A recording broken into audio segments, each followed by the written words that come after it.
Good morning students. आज हम लोग एंड क्लिनिकल फार्मेसी इस सब्जेक्ट में ट्यूबरक्लोसिस, डायबिटीज़ और पेप्टिक अल्सर इसके एमसीक्यूज डिस्कस करने जा रहे हैं। तो स्टार्ट करते हैं हमारे टॉपिक के साथ।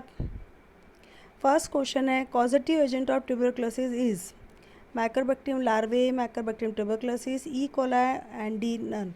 तो आंसर है mycobacterium tuberculosis. It is the etiologic agent of tuberculosis. Reactivation of organism may leads to primary tuberculosis, fatigue, malaise, weight loss, irritability, miliary tuberosity. And D is both B and C. तो answer है miliary tuberculosis. अगर हम TB का इलाज पूरा नहीं करते हैं तो वो वापस रीएक्टिवेट होती है and it will converted into a harmful miliary tuberculosis. How many units of tuberculin bacilli givens. जब उसका टेस्ट किया जाता है, ट्यूबरक्लिन टेस्ट के ज़रिए एक स्कार फॉर्मेशन किया जाता है एंड इस स्कार में ट्यूबरक्लिन बेसिलाई के 5 units 10 mm scar with in 40 to 72 hours के बीच में चेक करना होता है। तो इसका ऑप्शन जो है वो बी ऑप्शन राइट है। Rheumatoid arthritis is characterized by the inflammation of connective tissues and joints. Joints जितने भी हमारे bones में joints होते हैं, जैसे fingers में joints होते हैं, knee में joint होता है, shoulder में joints होते हैं, जहाँ पर भी joints होते हैं उसकी inflammation का मतलब होता है rheumatoid arthritis.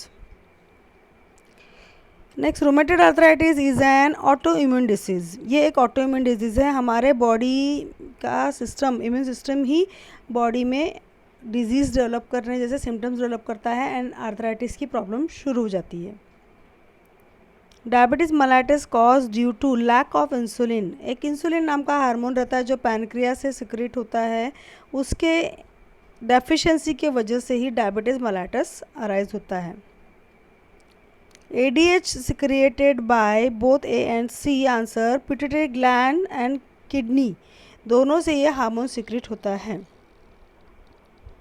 Normal fasting blood sugar level is 80 to 120 mg।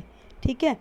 Now next is metabolism of fatty acid into ketone bodies produces keto acidosis.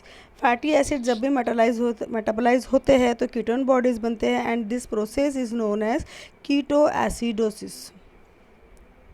Dash में leads to development of gastritis, Helicobacter pylori. This is the bacteria which is responsible for the gastritis और gastric ulcers. Long term use of drug like analgesic and anti inflammatory. इसका answer A है, option A इसका answer है। Both A and C answer नहीं है इसका।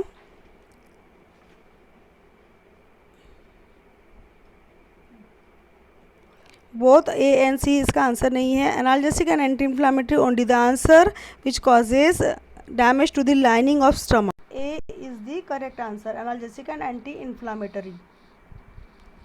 Gastric hypersecretion shows due to increased parietal cell mass. Gastric hypersecretion shows due to इसका answer है B.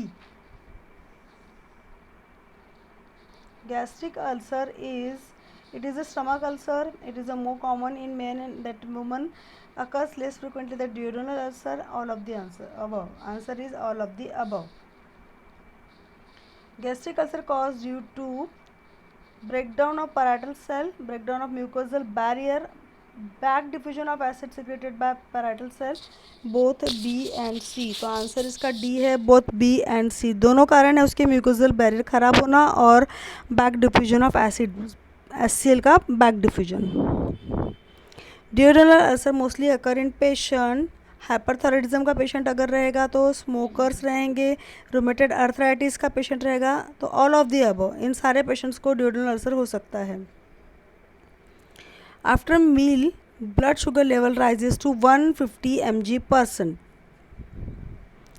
Next is excessive urination cause both A and B, dehydration, excessive thirst, polydipsia and dehydration. इसके ये जो भी reasons है इसके वजह से एक्सेसिव यूरिनेशन की वजह से ये सब प्रॉब्लम्स अराइज होते हैं।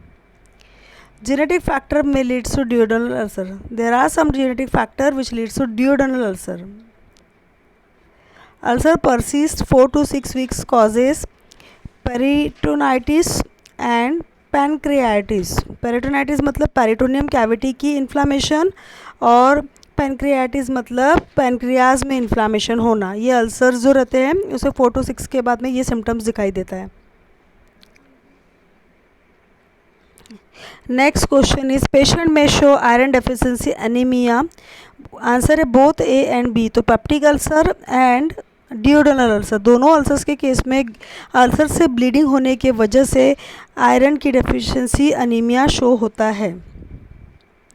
इन रूमेटॉइड अर्थराइटिस डिफॉर्मिटीज़ में develop in finger and necks, neck और फिंगर में डिफॉर्मिटीज शो होते हैं। ऐसे उंगलियां टेढ़ी हो जाती है, स्वेलिंग हो जाती है बोन्स की, और इरोजन हो जाता है बोन्स का।